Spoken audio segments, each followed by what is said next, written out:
নমস্কার বন্ধুরা, কেমন আছো সকলে? আশা করি ভালো আছো। আবারও আমি চলে এলাম একটি রেসিপি নিয়ে তোমাদের সঙ্গে শেয়ার করব বলে। আজ আমি বানিয়ে নিলাম পুরভরা আলুর দম। আলুর দম তো আমরা সকলেই বাড়িতে বানিয়ে থাকি, তো আজ একটি অন্য স্বাদের অন্যরকমভাবে আমি আলুর দম বানিয়ে নিলাম, যার নাম হলো পুরভরা আলুর দম। সবসময় একই রকম আলুর দম তো আমরা বানিয়েই থাকি, তো মাঝে মধ্যে তো আমরা অন্যরকমভাবে আলুর দম বানিয়ে নিতে পারি, তাই না? তো চলো দেখে নিই রেসিপিটা। তো আলুর দম বানানোর জন্য আমি আলু নিয়ে নিয়েছি এবং একটি পিলারের সাহায্যে আলুগুলোকে পরিষ্কার করে ছাড়িয়ে নিয়েছি। এরপর আলুর উপর দিক থেকে পিলারের সাহায্যে এইভাবে কুড়িয়ে নিয়েছি ভিতর পর্যন্ত। খুব সাবধানে ধীরে ধীরে কুড়িয়ে নিতে হবে, যাতে আলুর গায়ের মধ্যে ফুটো না হয়ে যায়। আমি পিলারের সাহায্যে এইভাবে কুড়িয়ে নিয়েছি। তোমরা চাইলে চামচের পিছন দিকটা দিয়েও এইভাবে কুড়িয়ে নিতে পারো। এটা বানানোর জন্য কী কী উপকরণ নিয়েছি বলে দিই। প্রথমে কুড়িয়ে রাখা আলু নিয়েছি, লবণ, টমেটো, কাঁচা লঙ্কা, আদা নিয়েছি, কারি পাতা, শুকনো লঙ্কা, তেজপাতা, গোটা গরম মশলা, কিছু কিশমিশ নিয়ে নিয়েছি, কাজু নিয়েছি, গোটা জিরে নিয়েছি, কাশ্মীরি লঙ্কা গুঁড়ো, হলুদ গুঁড়ো নিয়েছি, একটু পনিরকে আমি গ্রেট করে নিয়েছি, জিরে গুঁড়ো, ধনে গুঁড়ো ও চিনি নিয়েছি। এরপর ওভেনে কড়াই বসিয়ে আলুগুলিকে আমি 3 থেকে 4 মিনিট হালকাভাবে একটু সিদ্ধ করে নিলাম। এই পুরো রান্নাটা আমি সর্ষের তেলেই বানাবো, তাই কড়াইতে বেশ খানিকটা সর্ষের তেল দিয়ে এর মধ্যে সিদ্ধ করে রাখা আলু দিয়ে খানিকক্ষণ সময় ধরে আলুগুলিকে ভেজে নেব। আলুগুলিকে খুব সাবধানে আমি বেশ খানিকক্ষণ সময় ধরে ভেজে নিলাম এবং লাল লাল কালার এসে গেছে আলুর মধ্যে। এরপর আমি কড়াই থেকে আলুগুলিকে প্লেটে তুলে নিলাম। আলু ভালোভাবে ভেজে নেওয়ার পর কড়াইতে যে অবশিষ্ট তেল রয়েছে, এই তেলেই আমি আলুর পুর বানিয়ে নেব।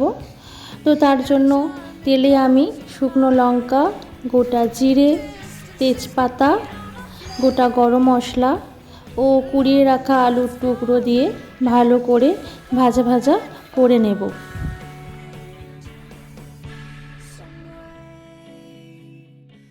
বেশ খানিকটা সময় ধরে এই আলুটিকে আমি তেলের মধ্যে ভালোভাবে কষাতে থাকব। এই পুর বানানোর জন্য আমি খুব বেশি জলের ব্যবহার করব না, তাই তেলের মধ্যেই ভালো করে আলুগুলোকে ভাজা ভাজা করে নেব। এর মধ্যে 1 চামচ লবণ দিয়ে আরও খানিকটা কষিয়ে নেব, যাতে আলুগুলি আরও ভালো নরম হয়ে যায়, এবং খুন্তি দিয়ে ভালোভাবে একটু পিষে পিষে দেব, যাতে আলুটি ভাজা ভাজা হয়ে সিদ্ধ হয়ে যায়। আলু ভালোভাবে ভাজা ভাজা হয়ে গেলে ওই তেলের মধ্যেই আমি আদা, জিরে, কাঁচা লঙ্কা ও টমেটো পেস্ট দিয়ে ভালোভাবে আলুর সঙ্গে মিশিয়ে কষাতে থাকবো। এইভাবে আমি বেশ খানিকক্ষণ সময় ধরে আলুটিকে কষিয়ে নেব এবং এর মধ্যে হলুদ গুঁড়ো, কাশ্মীরি লঙ্কা গুঁড়ো ও স্বাদমতো লবণ ও চিনি দিয়ে আরও বেশ খানিকক্ষণ কষিয়ে নেব। আলুর পুর ভালোভাবে কষিয়ে নিয়ে এর মধ্যে 1 চামচ গোটা গরম মশলা দিয়ে আরও কিছুক্ষণ কষিয়ে নেব। এর মধ্যে আমি তেজপাতাটা উঠিয়ে নিলাম, কারণ ভাজার একটু অসুবিধা হচ্ছিল বলে। এরপর গ্রেট করে রাখা পনির ও ছোটো ছোটো করে টুকরো করে রাখা কাজু কিশমিশের টুকরো এর মধ্যে মিশিয়ে আরও বেশ কিছুক্ষণ নাড়াচাড়া করতে থাকবো।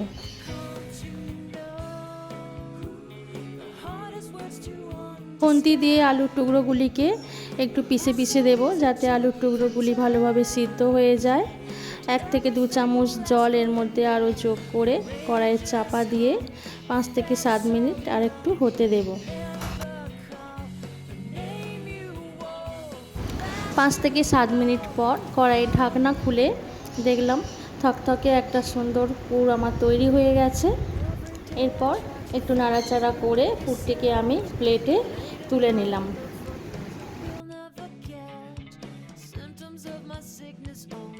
প্লেটে পুরটি তুলে নেওয়ার পর ফ্যানের হাওয়ায় বেশ কিছুক্ষণ ঠান্ডা হতে রেখে দিয়েছিলাম। তারপর ঠান্ডা হয়ে যাওয়া পুর একে একে আলুর মধ্যে ভালোভাবে পুড়ে আলুগুলোকে রেডি করে নিলাম।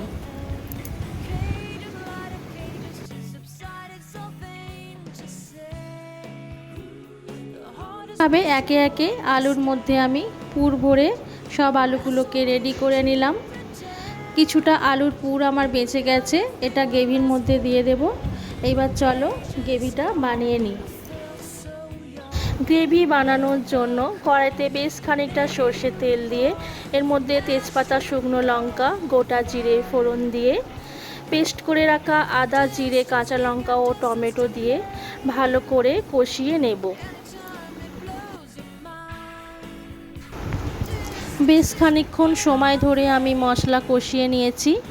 এরপর এর মধ্যে 1 চামচ হলুদ গুঁড়ো, 1 চামচ কাশ্মীরি লঙ্কা গুঁড়ো ও 1 চামচ জিরে গুঁড়ো দিয়ে যতক্ষণ না মশলা থেকে তেল ছাড়ছে ততক্ষণ পর্যন্ত আরও ভালো করে কষিয়ে নেব।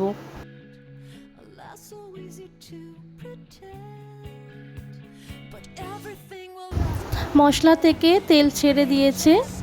এর মধ্যে আমি স্বাদমতো লবণ ও বেশ খানিকটা চিনি মিশিয়ে আরও বেশ খানিকক্ষণ নাড়াচাড়া করে নেব। এই আলুর দমটা আমি নিরামিষ বানিয়েছি, তাই একটু বেশি করে চিনি দিয়েছি, কারণ এই আলুর দমটা একটু মিষ্টি মিষ্টি ভালো লাগে। লো আঁচে বেশ খানিকক্ষণ সময় ধরে পুরো মশলাটা ভালোভাবে কষিয়ে নিয়ে অল্প গরম জল এর মধ্যে অ্যাড করলাম এবং আরও ভালো করে নাড়াচাড়া করে মশলাটা একটু ফুটিয়ে নিলাম।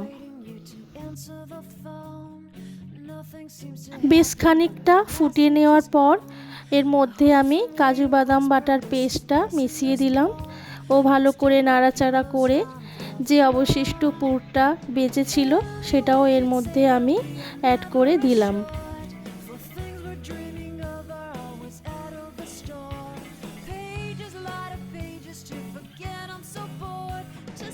গ্রেভি ভালোভাবে নাড়াচাড়া করে একটু ফুটিয়ে নিয়েছি। এরপর একে একে আলুগুলো এর মধ্যে দিয়ে দেব। খুন্তি দিয়ে হালকাভাবে আলুগুলোকে একটু উল্টে পাল্টে দিয়ে ঢাকা দিয়ে কিছুক্ষণ হতে দেব।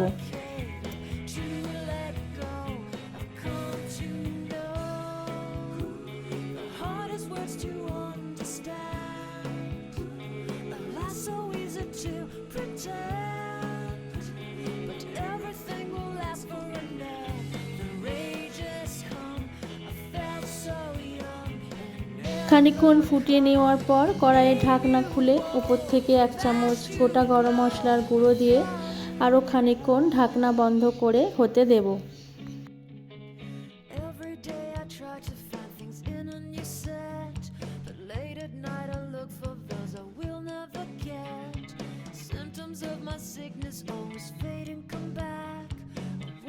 আলুর দম প্রায় তৈরি হয়ে গেছে। একটু খুন্তি দিয়ে নাড়াচাড়া করে গরম মশলার গুঁড়োগুলো মিশিয়ে দিয়ে একটি পাত্রে আমি ঢেলে নেব।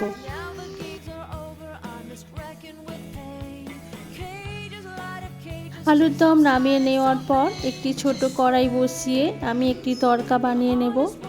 এর জন্য কড়াইতে আমি 1 চামচ ঘি দেব, কিছু কারি পাতা ও শুকনো লঙ্কা দিয়ে একটুখানি গরম করে এটি আলুর দমের ওপর থেকে ঢেলে দেব।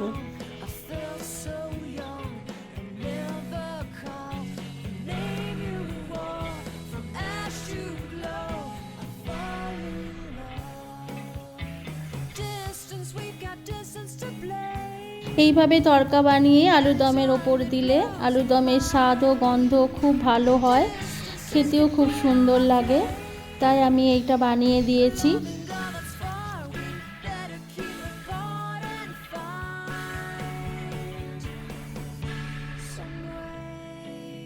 রুটি, লুচি, পরোটা সবের সঙ্গে আমরা বাচ্চা থেকে বড় সকলেই আলুর দম খেতে খুবই ভালোবাসি। তার ওপর যদি হয় এত সুন্দর স্বাদের পুরভরা আলুর দম, তাহলে তো আর কথাই নেই। বাড়িতে যে কোনো অনুষ্ঠানে এই রকম আলুর দম আমরা বানিয়ে ফেলতেই পারি। রোজ রোজ একই রকম আলুর দম না বানিয়ে একটু এই রকম স্বাদের এরকমভাবে আলুর দম বানালে বাড়ির লোকও খুব খুশি হয়ে যাবে। তো ঝটপট তোমরা বানিয়ে ফেলো এই সুন্দর স্বাদের পুরভরা আলুর দম। আজ আমি লুচির সঙ্গে এই আলুর দম বাড়ির লোককে পরিবেশন করে খাওয়াবো। তোমরাও যদি চাও এইভাবে আলুর দম বানিয়ে বাড়ির লোককে খুশি করতে, তাহলে ঝটপট বানিয়ে ফেলো। আমার এই রেসিপিটা তোমাদের যদি ভালো লেগে থাকে তাহলে অনেক অনেক লাইক, শেয়ার ও কমেন্ট করে জানিও। আমার পাশে থাকতে আমার চ্যানেলটিকে সাবস্ক্রাইব করে দিও। সকলে অনেক ভালো থেকো, সুস্থ থেকো, সুন্দর থেকো। তো দেখা হবে পরের কোনো ভিডিওতে।